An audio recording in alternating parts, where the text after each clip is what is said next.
Hey guys, Todd Heaton here with Humilitas First. This video I'm going to break down is from 2016 where two Peach County, Georgia deputies were both murdered by an unjust aggressor. Let's take a look at the events that led up to that.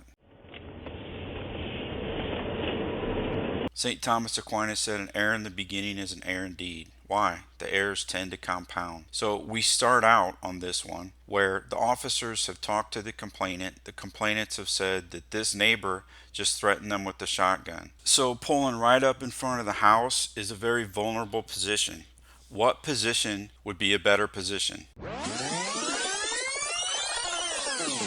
Why would this be a better position? Well, in the first place, we've expanded distance. In the second place, look at these big trees. You've got big trees. Big trees are better, in my opinion, than an engine block. Why? Arguably, the tree is going to give me a more thorough protection, number one. Number two, I don't have to squat down. I can stand upright. I have the option of squatting down, but I don't have to. Additionally, I can pie out on the left or the right. I don't have to just pie up over.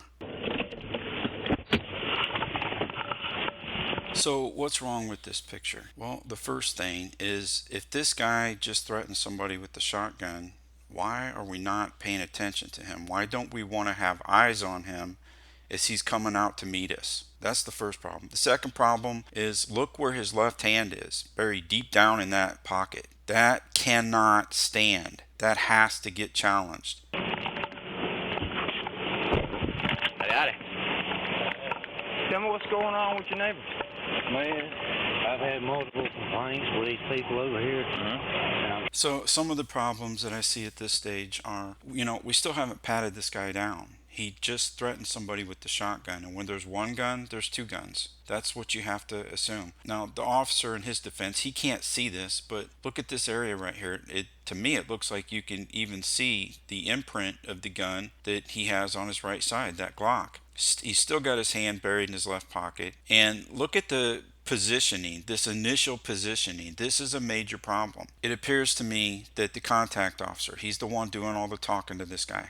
It looks like his positioning has kind of blocked off the cover officer's ability to get into this fight. Do we want a one-on-one fight with the bad guy? No. In law enforcement or in anything, if you have the ability to bring more people to bear, that's a good thing. You don't want a one-on-one. You want a two-on-one, three-on-one, or four-on-one. Why? Because you want to be able to, dominate, gain relative superiority over unjust. The key word, the qualifying term is unjust aggressors, criminals, bad guys, ambush predators. We don't want to give them advantages. So I can't really get over the fact that this guy hasn't gotten patted down yet, but for sake of argument, what's going to be a better position? So sometimes you have to kind of work with what you've got. As long as we're all being civil and cordial with one another, it's pretty easy to get somebody to move. You just ask them to move, and you move. You step back, you step left, you step right. If you're the person that's engaging them in conversation, they're going to probably realign on you. They're going to realign their hips and their shoulders in whatever manner they're comfortable with. It's early on that there's the opportunity there to kind of get them where you want them. So where do you want them? If there's going to be a problem, it's going to come when you begin confronting them. When you begin telling them things like take your hands out of your pockets or turn around, put your hands on the car. That's when the problem is going to kick off. So then, where do I want them? Well, there's a few principles. The first principle is if I have more than one person, say it's a couple of ushers working at a church, right? I want a two-on-one fight. I don't want a one-on-one fight. So I want the second guy to be able to get in the fight, whether it's non-lethal or lethal. I'm going to want to prepare for the worst case scenario, meaning, okay, well, if this guy pulls a gun, it's going to become lethal, right? So then I'm going to want a line or an L. What I don't want is I do not want a crossfire. I don't want to be in a crossfire situation. The second thing is I'm going to want the bad guy, the unjust criminal aggressor, I'm going to want his backdrop clear. I'm not going to want anything in his backdrop. And the last principle is I want something behind him. I want something near him that if I think he's starting to go for a gun, I can pin him up against with surprise, speed, and violence of action in a way that I may be able to stuff that draw or at least get enough control over him until I can bring my firearm to bear to stop the threat. Sure y'all had The first This is the first complaint I've heard about it. Okay, and the problem is that you took what you felt was your authority out in the road. No, and you told that man. You told that man that you're gonna kill him. no. Well, I'm just telling you, I can't. They had a video going, and that's terrible for you. Yeah. Terrible for you. Yeah, might be. But y'all won't do anything. He's running a business over here.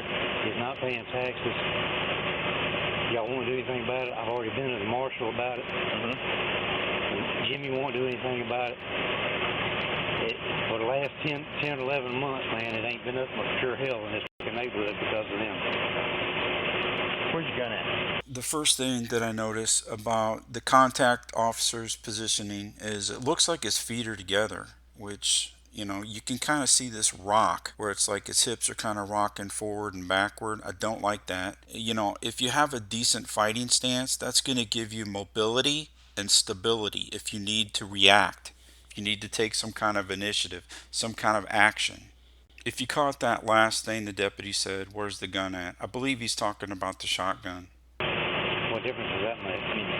No, you don't. Well, just so you know, you're under arrest. So I'm going to tell you, based upon my training and experience, this is not the position you want to be in when you tell somebody they're under arrest. You want to have hands on him. You could look at this like saying, hey, if you're going to go for anything, now's the time. Doing that tactically, it's giving away initiative. It's giving away the element of surprise. It's not going first. Okay? Yes, you are.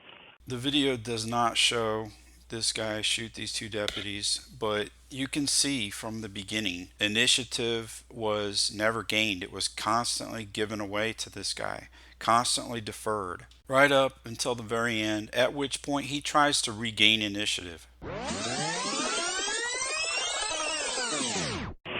Just so you know, you're under arrest. Okay? Yes, you are. Let's watch it again, but slow it down. We're going to see the deputy go first. But initiative has to be effective. Being effective is going to require decisiveness. It's going to require sound tactics and fundamental principles. It cannot be confused. We see him reach for his firearm. Another good option here would be to push off this guy, expand distance, get your gun out, and use lethal force. Then we see his left hand kind of goes out towards this guy's midline. Then he comes back because now he's going to try something different. He's going to try to trap that left arm. If you watch the bad guy's action, it's one. It's consistent. He's going to go for his gun. He's going to get his gun out, and he's going to do what he wants to do, which is shoot both of these deputies.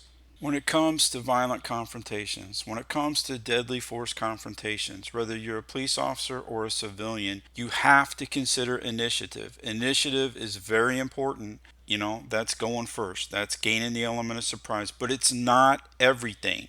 Then we have to look at relative superiority. Can we both achieve it and maintain it until we get the win? Think about these things.